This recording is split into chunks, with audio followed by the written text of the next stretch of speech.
Oke, standby, kamera ready, sound ready, 3, 2, 1, action.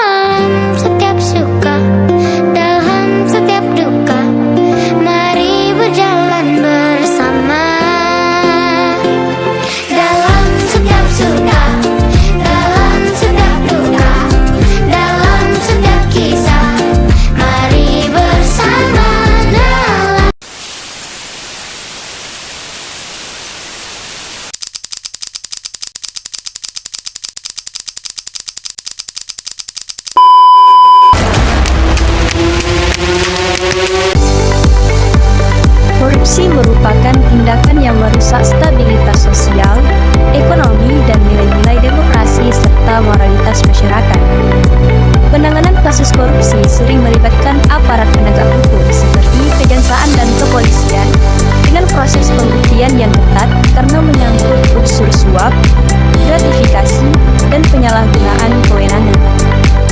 Secara umum, tindak pidana korupsi adalah kejahatan serius yang merugikan negara dan masyarakat serta mengancam kelangsungan pemerintah yang bersih dan berkeadilan.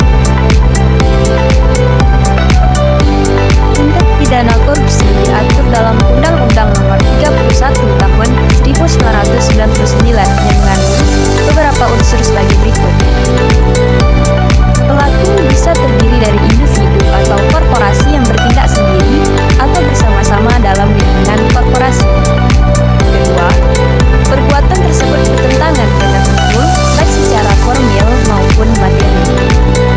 Ketiga, tindakan tersebut merupakan tindakan untuk memperkaya diri sendiri, orang lain, atau korporasi.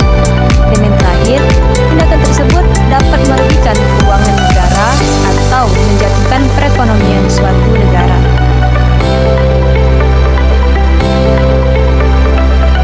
Adapun bentuk-bentuk tindak pidana korupsi meliputi penyalahgunaan jabatan atau kekuasaan, suap dan gratifikasi, pemalsuan dokumen, pemerasan dan penggelapan dalam jabatan, dan yang terakhir, benturan kepentingan dalam pengadaan barang atau jasa.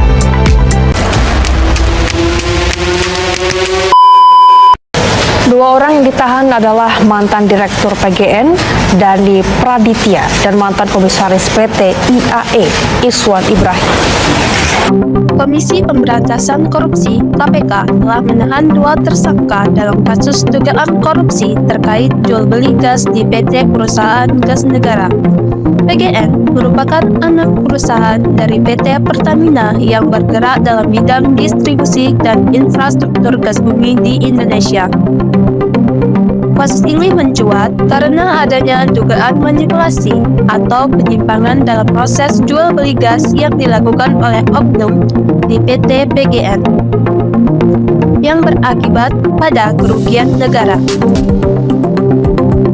Berdasarkan hasil penyelidikan KPK, tindakan korupsi ini mengakibatkan kerugian negara sebesar 240 miliar, yang tentunya sangat merugikan keuangan negara. KPK telah menetapkan dua orang sebagai tersangka dan mereka telah resmi ditahan. Kasus ini kembali menjadi bukti bahwa tindak pidana korupsi di sektor energi dan sumber daya alam, khususnya gas, masih terjadi dan berpotensi merugikan negara dalam jumlah besar. Ini menunjukkan pentingnya pengawasan ketat dan transparansi dalam pengelolaan sumber daya alam. KPK telah melakukan penyidikan dan berupaya mengembalikan kerugian negara serta menjerat pelaku dengan Undang-Undang Pemberantasan Tindak Pidana Korupsi. Kasus ini menunjukkan bahwa integritas dalam pengelolaan keuangan dan sumber daya negara sangat penting. Diperlukan penguatan sistem, pengawasan, dan transparansi di semua lini agar kasus serupa tidak terulang kembali. Komisi Pemberantasan Korupsi (KPK) menahan 3 mantan direksi PT ASDP Indonesia Ferry, Persero, terkait kasus dugaan korupsi kerjasama usaha dan akuisisi PT Jembatan Nusantara, PTJN, oleh PT ASDP Indonesia Ferry, Persero. Kasus korupsi di PT ASDP bermula pada tahun 2020 saat PT ASDP menjalankan proyek pengadaan lahan untuk pengembangan pelabuhan. Proses pengadaan dilakukan tanpa kajian kelayakan yang memadai dan melibatkan pihak ketiga dari swasta. Lahan-lahan tersebut dibeli dengan harga jauh di atas nilai pasar dan sebagian diantaranya tidak bisa dimanfaatkan karena status hukumnya yang bermasalah. Berdasarkan perhitungan Badan Pemeriksa Keuangan dan penyidik kejaksaan, total kerugian negara akibat kasus ini mencapai 893 miliar rupiah.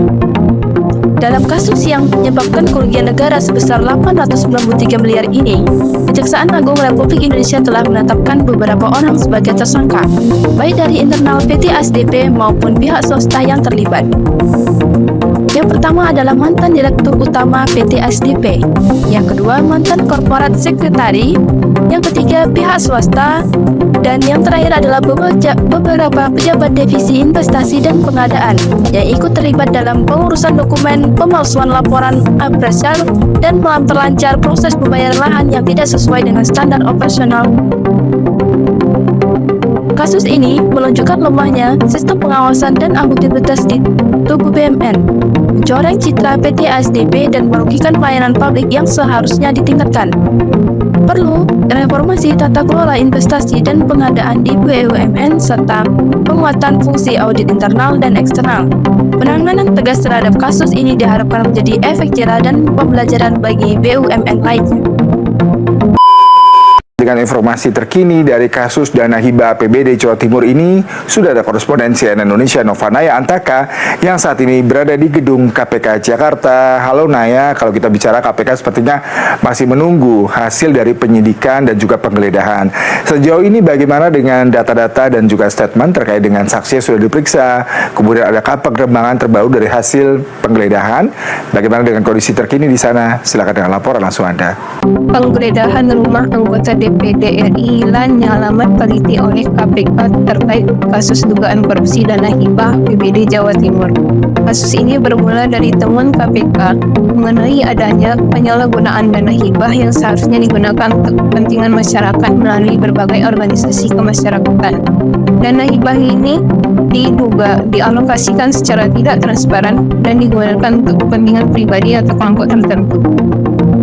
Proses pengajuan dan pencairan dana hibah yang tidak sesuai prosedur. Sejumlah pihak yang terlibat diduga melakukan manipulasi proposal hibah, menyertakan data fiktif, dan menerima fee dari pencairan dana.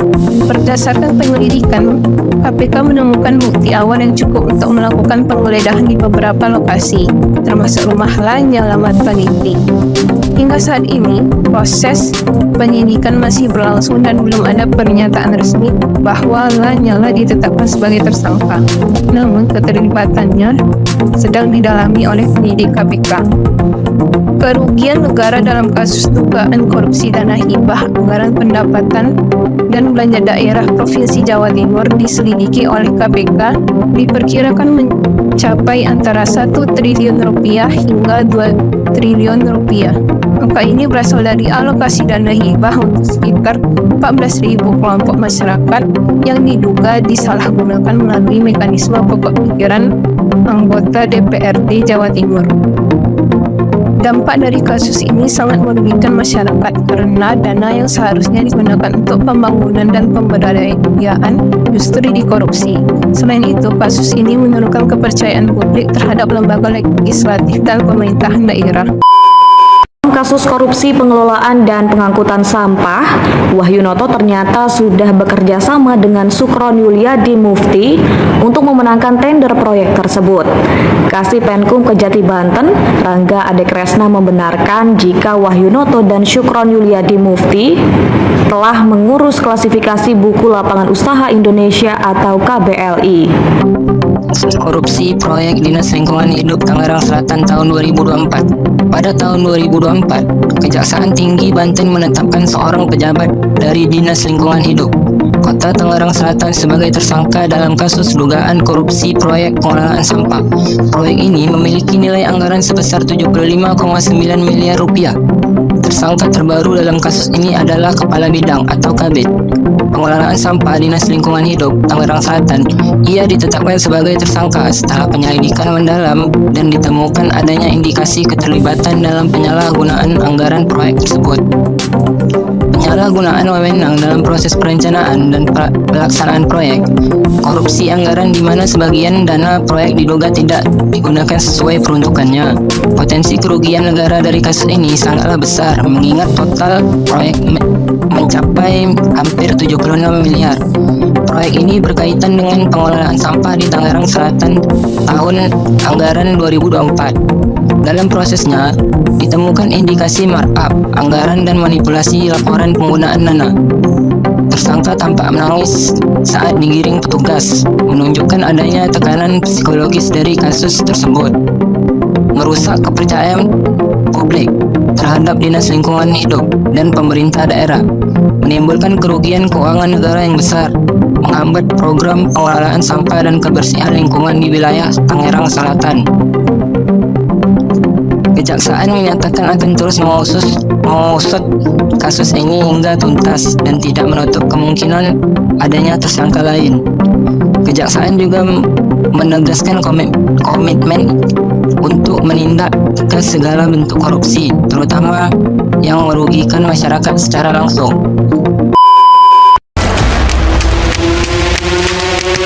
Berdasarkan kasus-kasus korupsi yang telah dipaparkan sebelumnya, seperti kasus yang terjadi di DLH Tangerang Selatan, PT ASDP, PT PGN, serta dugaan penyalahgunaan dana hibah oleh oknum anggota DPRD, masih menunjukkan bahwa lemahnya pengawasan, rendahnya transparansi, dan buruknya integritas pejabat publik di berbagai sektor.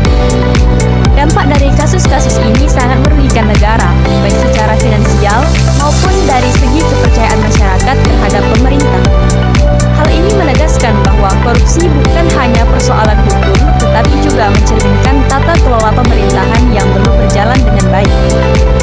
Untuk mencegah terulangnya kasus serupa, diperlukan tindakan langkah-langkah preventif seperti penguatan sistem pengawasan internal dan eksternal, penerapan transparansi anggaran melalui digitalisasi sistem seperti e-budgeting dan e-procurement, serta peningkatan integritas dan edukasi anti korupsi bagi pejabat publik.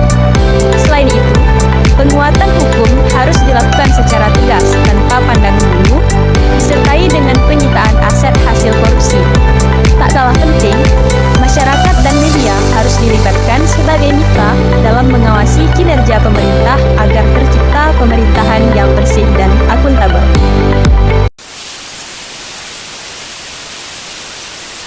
Ya,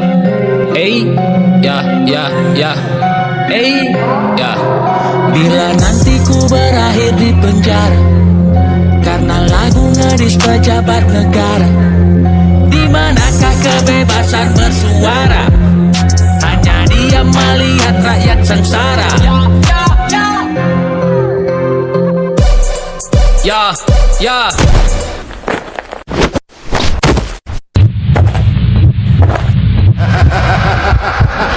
Kepada yang terhormat para tikus yang berdasi, 5 tahun berganti tiba saat yang dinanti. Mulai menebar janji untuk dapatkan simpati, tiap sudut jalan poster mereka menghiasi. Dulu mereka berjanji untuk dapatkan suara, begitu dapat kursi sekarang pada kemana? Curi uang negara dilindungi pengacara, hanya sebagian kecil yang berakhir di penjara. Tinggal suap kalapas, bisa bergerak bebas, dikasih fasilitas AC sampai kulkas. Dalam masa tahanan masih bisa jalan-jalan, curi uang miliaran, tapi hukumannya ringan. Negara lain koruptor dihukum mati, kalau di sini malah dibela sampai mati. Sudah ditangkap jangan tak mengundurkan diri, dasar gak tahu malu, kau malah nyalek lagi.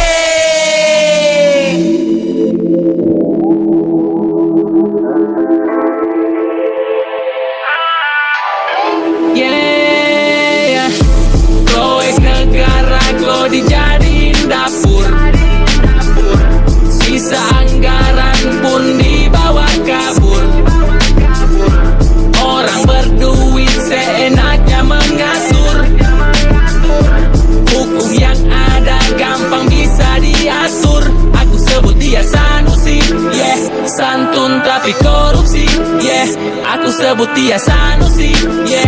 Santun tapi korupsi, yeah. Santun tapi korupsi, yeah. Aku sebut dia Sanusi, yeah. Santun tapi korupsi, yeah. Aku sebut dia Sanusi, yeah, yeah. Ya, ya, ya. Bila nanti ku berakhir di penjara karena lagu ngedis pejabat negara, di manakah kebebasan bersuara? Hanya dia melihat rakyat sengsara.